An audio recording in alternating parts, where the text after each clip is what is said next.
Walking, I am listening to a deeper way. Suddenly, all my ancestors are behind me. Be still, they say.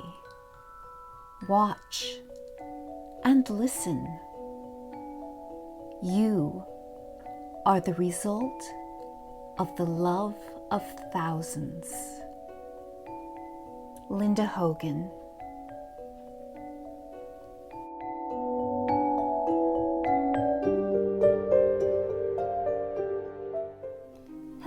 Hello, beautiful souls. Welcome back to my channel.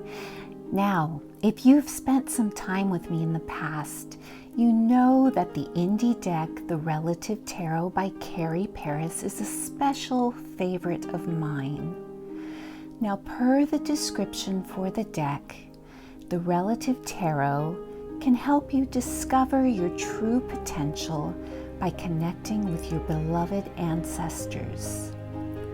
This spirited tarot includes a deck rich in vintage photographs from a wide array of ethnic origins and various walks of life.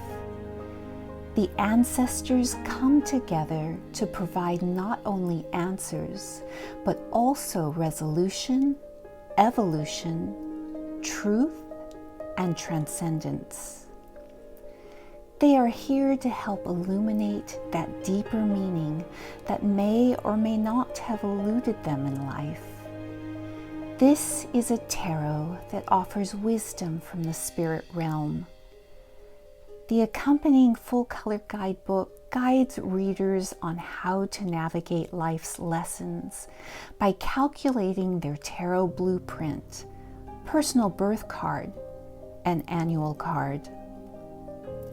Inspired by the works of Mary K. Greer and the late Angeles Ariane, Carrie Paris also discusses shadow cards, karmic cards, and how the minor arcana represents the way our life lessons have materialized on the physical plane through the initiations, tests, and lessons unique to each suit.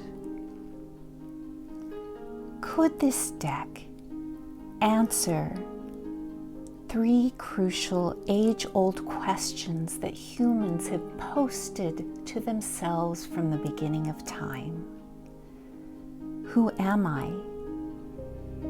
What have I come here to do? How do I find my soul's truth? I'm so excited to have received my mass market copy of The Relative Tarot. I pre-ordered this and I'm so happy that Amazon put it in a sturdy box instead of the flimsy envelope they usually come in. Oh my gosh, let's take a moment to pause at this beauty. And let's get the plastic off. Oh wow. Beautiful matte box. We've got the Justice card on the front. There's gold and antique bronze scrolling imprinted, almost like a wallpaper print all the way around the box. It's beautiful and certainly fits the aesthetic of the deck and the imagery.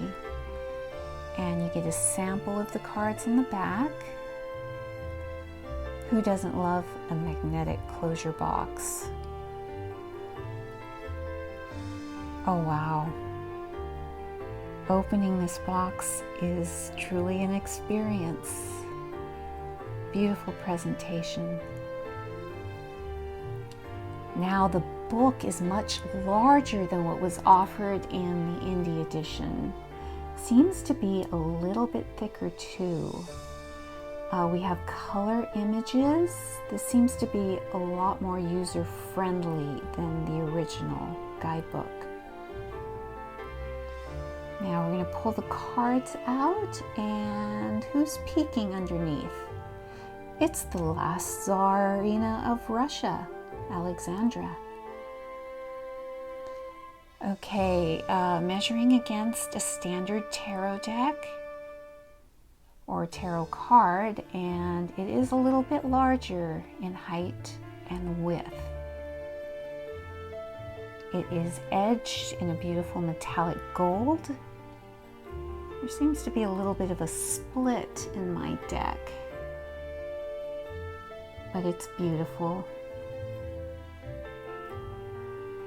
Now, the original indie deck was standard tarot size, and yes, you can see the mass market is larger.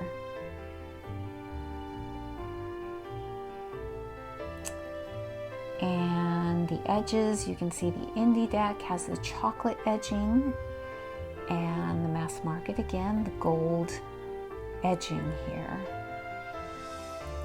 Now, let's flip the deck over and do a side-by-side comparison.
hope you enjoyed that musical flip through of these beautiful cards.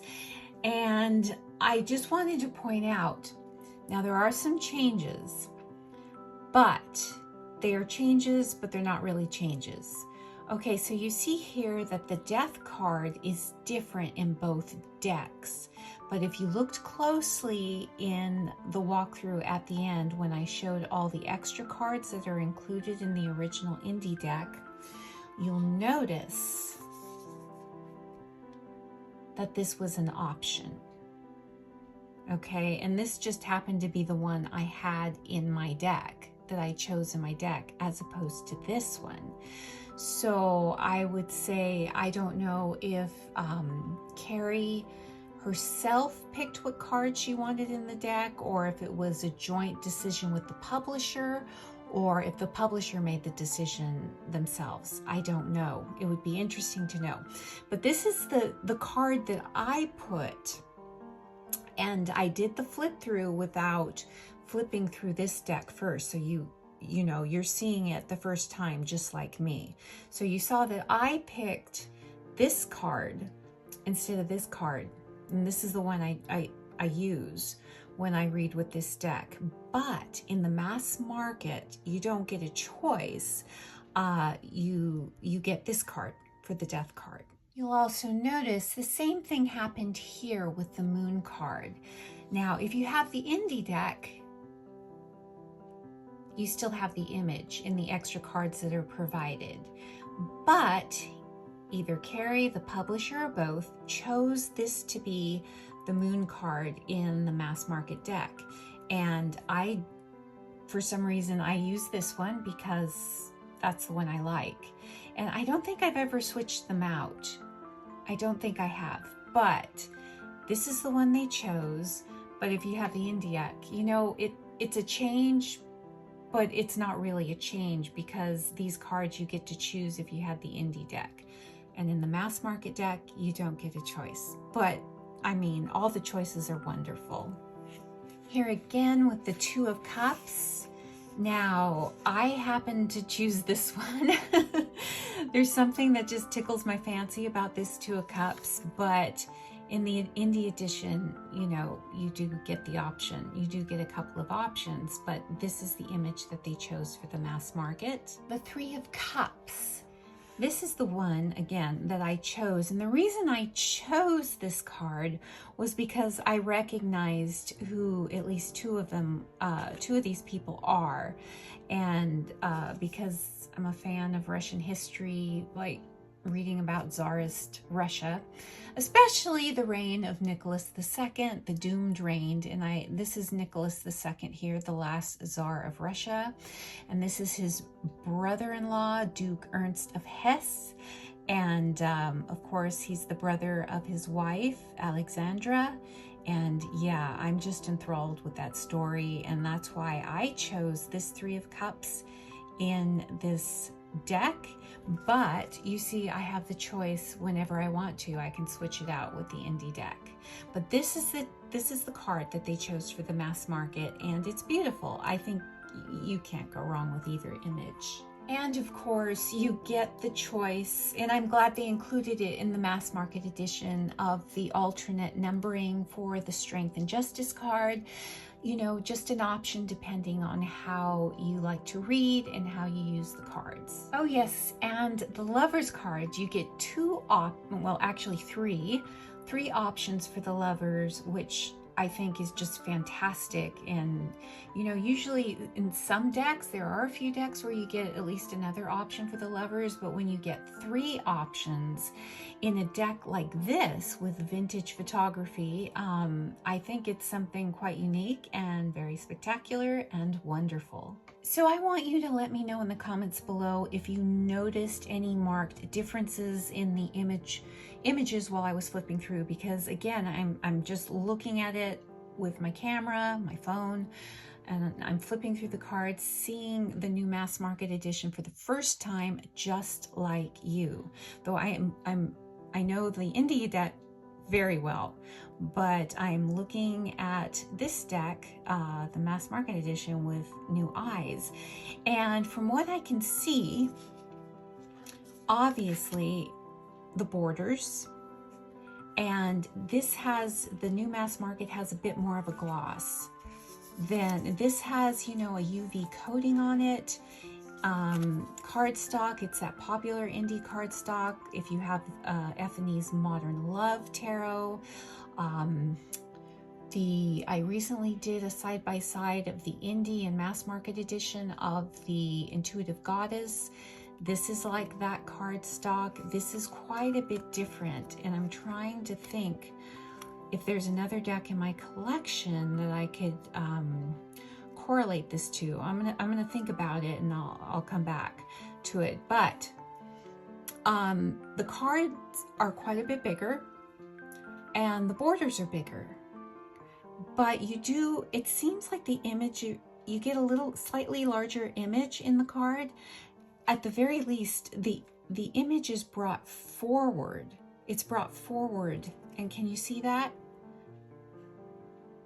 And I do like that.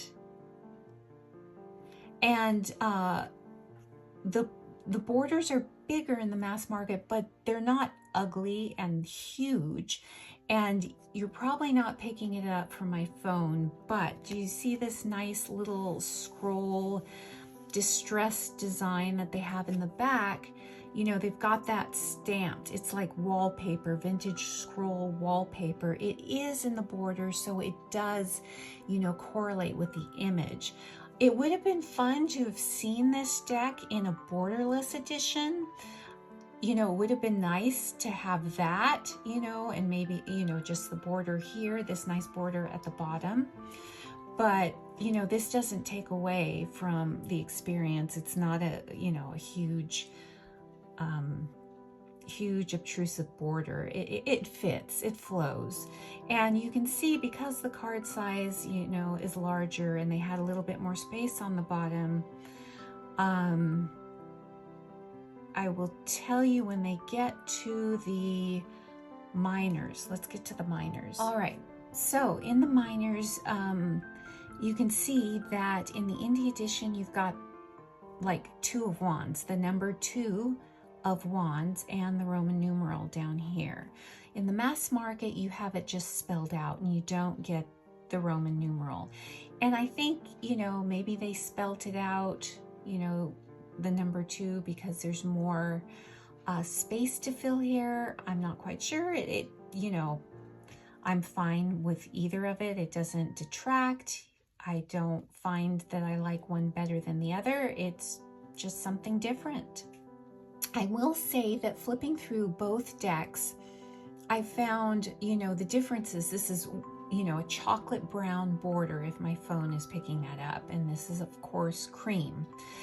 And I don't know which one I really like better, because I found that some cards, I like the cream border better, because if the card was exceptionally dark, I found that the cream border kind of lightened it up a little bit. But sometimes the cream border, if the card was already kind of on the light side, it washed it out. So, you know, it's potato, apples and oranges. You know, I don't really prefer, and I'm saying this honestly now, I don't really prefer one color over the other. And I've got my cards a little bit mixed up, but you can see what I'm saying. Let me know in the comments below which color scheme you're preferring, which border you think overall enhances the cards. Now, what I will say is that, you know, this chocolate edging, oh, on these cards is like the chef's kiss. I love it. I'm kind of over metallic gilding on cards, just because, well, this is a mass market deck, and I found that some of my cards with the gold gilding, they have patinaed very well, you know, because this is it's gonna scuff off and wear. But some have just like flaked off and kind of made the cards not very attractive.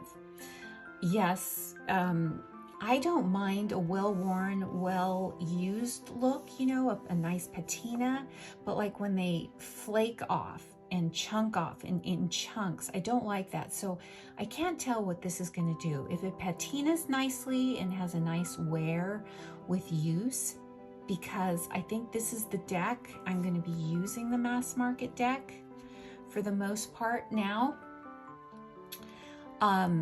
It'll be interesting to see how it patinas. Now, I do think that the gold gilding goes really well with the aesthetic of the back of the card. I really love this. I love both backs, but the distress aging on this is beautiful. Now, it would have been great if they could have done like a darker bronzy antique bronze, or if they could have done a tea stain, you know, wouldn't a tea stain?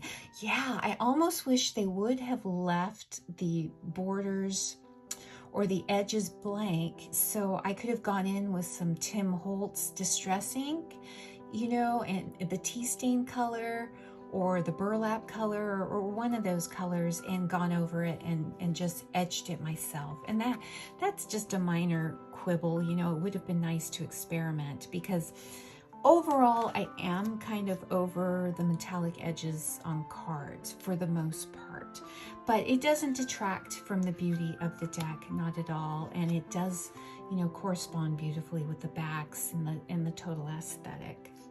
I love the fact that this card was chosen for the 10 of Cups, because if you saw in my flip through at the end when I was showing you the extra cards, this is the other option. Totally beautiful card, but this is the one I keep when I read with the card, just because another thing that's so wonderful about this deck, and I know for y'all, these old vintage photograph collage decks aren't everybody's cup of tea, but for what it is and for the period of time that these photographs are from, you know, you don't get a lot of diversity. And the fact that Carrie did a wonderful job of adding as much diversity as she could to the card, to this deck, showing different cultures, I think it's wonderful. And again, another unique component to this deck. Now, there are a lot of famous people in this deck, and for the sake of time, I'm not going to point them all out. I will leave my original unboxing in the cards above and or in the description box below, but there are a lot of famous historical figures. Let me know in the comments below which ones you were able to pick out. It's kind of fun, isn't it? So let me know in the comments below which ones you were able to pick out during the flip through. Okay, let's see how this deck shuffles for someone with small, weak hands. You know, I'm doing my side shuffle because with these cards, I can't even, the struggle is real, you guys. I can barely get them, but my hands are really small. So, and these are larger than, you know, regular standard tarot size, as I've shown you. But the cardstock is easy to shuffle. It is nice. Now, I'm trying to think what I have in my deck collection that's the closest to this mass market cardstock. And the one I was able to come up with was that of the Uncommon Tarot by Shaheen Miro. And let me see who published this deck. I don't know who published this deck. Let's see who published this deck. Oh my gosh. I picked the perfect deck, and no wonder the cardstock reminds me of each other, because the Uncommon Tarot and the Relative Tarot here are published by Red Wheel, a subsidiary of Wiser Publishing. So they have the exact same publishers. Okay, so This is the Uncommon Tarot. I believe I have an unboxing of this deck on my channel. If I do, I will put it in the cards. It's another collage deck. Surprise, surprise. That's why it's in my collection. And the cardstock feels identical in thickness. So if you have the Uncommon Tarot, you're going to know exactly what the cardstock is like. Now, it's just a very slight gloss. It is thin but not flimsy, but it's not the most super sturdy. This cardstock is not as sturdy as what you have here. It's just a different feel. You know, I haven't had this deck long enough to know if it's going to stand the test of time with heavy shuffling, but it's not flimsy. It is thin, but it is by no means flimsy. So if you do have any other maybe tarot decks, let me know. I didn't know that this deck was published by Wiser, and I knew this one was going to be, and I'm like, who is Wiser publishing? I never heard of them publishing tarot decks, but I guess they do. And I had a deck unbeknownst to me. So if you have the Uncommon Tarot by Shaheen Miro, you're going to know exactly what this cardstock is like. Now, just a quick comparison of the books. As you can see, the mass market edition has a much larger and aesthetically beautiful book. Now, I'm just going to tell you, because it's going to be too hard to flip, you know, just compare page by page what's included. But you can see just flipping through this, if you have bad eyesight, it's a little bit small. You get a lot of good information in here, but just flipping through this larger guidebook, it's just much more user-friendly because it has a table of contents and the little indie book does not. You've got artwork, you've got pictures, colored pictures of the cards, larger, you know, more space, larger lettering. So those of us with problematic eyes, it's a lot more user-friendly and pleasant to work with. And if you have the indie edition of the deck, I would say it's worth buying the mass market just for this beautiful guidebook. Now, if you want to start working and learning about working with your annual cards and birth cards, this is a fantastic resource just to start dipping your toe in. And this is a fantastic deck to do just that, and to do ancestor work, shadow work. You guys, you know I love this deck.